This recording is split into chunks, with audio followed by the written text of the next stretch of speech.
Fellas, Angolans are kicking reportedly the Chinese out within 24 hours. Apparently, they have given them 24 hours to leave the country, and this is crazy because they say they are the biggest looters, launderers, and environmental polluters. They came to Africa illegally with nothing. They are given mining rights with preferential treatment over Africans. So we need to get some confirmation about this, but there's a wave going about this. And if this is confirmed, it's going to be insane. So Chinese nationals living in Angola are being told to leave the country because they're creating havoc in the country. Social media reaction has been very emotionally charged about this, with some Africans hailing that Africa is rising and people must take over. Africans need to take over. But whether this is truth or not, we're going to explore a few things where we know Chinese has been very involved. Do Chinese do things the right way? Not necessarily. We have reports in many, many instances where things that Chinese people do in Africa, they would never do it in China. And no African national would dare do those things in China. They're going to be unalive very easy. Like this case right here. There's a major case in the Congo. They do a lot of crazy stuff. In Congo, I'm talking about DRC, Zaire if you prefer. Now, 3 Chinese nationals were arrested carrying gold bars. They're trying to cross the border. Gold bars and $800,000 in cash near Eastern Congo border. They were trying to probably go into Rwanda or something. They were stopped, stopped and arrested. Crazy. Would you do that in China? You're going to be executed immediately. Now, unfortunately, what we heard later on was a couple of days later on, they were released for some reason. I don't know. Let me put it this way for you. Who takes bars of gold and $800,000 trying to cross a border if they have never done it before? It's not possible. You would never cross a border with $800,000 if you have never done it before. For you to take $800,000, you must have taken $500,000 before and $300,000 before. Because, people go slow, then they grow. You don't go big, right? First, you must make sure you cross with 10,000. Oh, we crossed the 10,000. Next time you try 30,000, then you 100,000. You don't just go 800,000 with multiple gold bars. And the other question is this one. How do you cross this place with 100% certainty? You must have somebody who's legally right there, who's an official that's standing at the border, right? You must have an official with whom you cooperate, you trade with. He's going to facilitate things in case somebody trying to catch you is going to go, no, don't worry, we're going to handle this. Then push things to the side, and you pay them for doing that. Now, what could be the reason why, if you have done it multiple times, for you to get arrested one time? It's simple. It simply means that when you were trying to cross this time around, the person you usually deal with was either not present or he was present, but you did not agree accordingly on the price you were supposed to pay.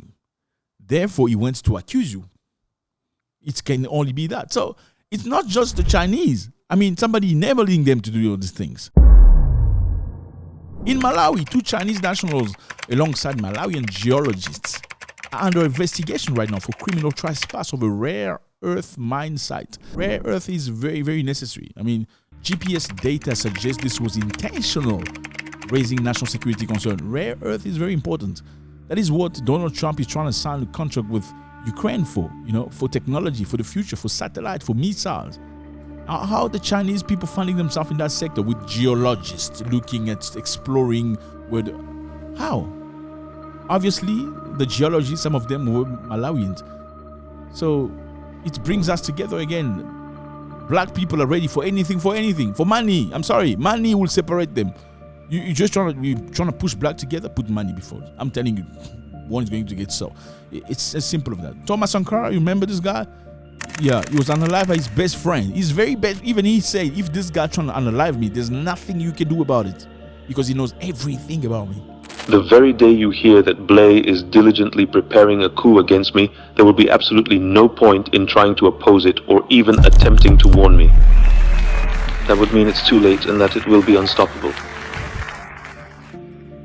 He possesses such an extensive and profound knowledge of countless subjects that it would be utterly impossible for anyone to adequately protect me from him, should he ever decide to launch an attack against me with his vast understanding and formidable capabilities.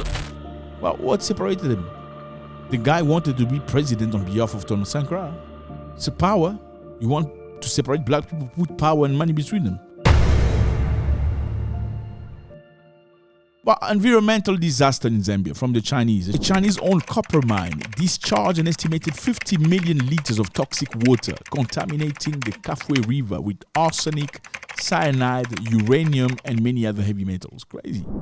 These people come to Zambia to mine, okay, and they use chemicals, and whatever thing that was blocking just broke and it went into the river. Imagine 50 million cubic liters of toxic waste into the river. It completely destroyed the fauna and the flora and the nature of the river. All the fish dead, nothing left. The water was serving 60% of Zambian population, estimated at 5 million people. That water is done. It's done. And now the Zambian Air Force has been throwing lime to try to clean the river.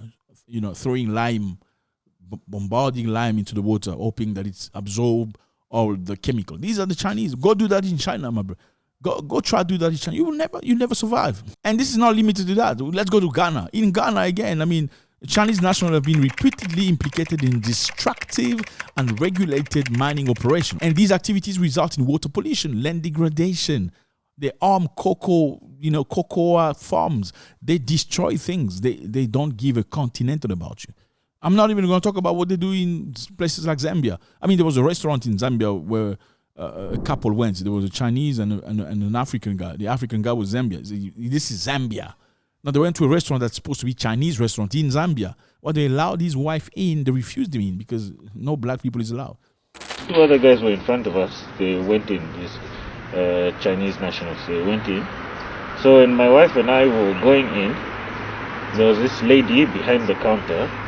She was shouting something. She was yelling something. So for me, I just looked at her, but then I couldn't understand. So I walked in again. Then she repeated the same phrase. So at this time, I looked at my wife because she was looking in my direction. So I looked at my wife. My wife had stopped moving. So I asked her, what is she saying? So the lady said, foreigners are not allowed in this shop. So I thought to myself, in my mind, I was like, oh, how does she know my wife is, not from Zambia? Then my wife said, oh, she means you are not allowed in the shop. That's when I was confused. Foreigner? I am the foreigner in this situation. So she said, then my wife asked the lady, what do you mean? She said, oh no, the Chinese can come inside. You have to wait outside. You can't come inside. I'm not saying all the Chinese do bad things, but these are the things you see. I mean, would you ever do that in China? You wouldn't. I believe the same thing happened in Nigeria, where the Nigerians were not allowed to get into the restaurant. But Nigerians have a level of pride when it comes to that. They say no. And I believe, even though Nigeria is one of the most corrupt countries in the world, I just have to bash Nigeria. Come on. Then, no, I'm just kidding. They did great. Nigeria did great. They stopped them. They closed the restaurant. Congratulations. In Kenya, there's a Chinese guy that's insulted the president. Before insulting the president, he say, you people stink. I'm trying to avoid saying, you stink. I hate Kenya. It stinks. Even the president stinks. And he was arrested. You can report him to the police, or you can take him to court if he was unfair to you.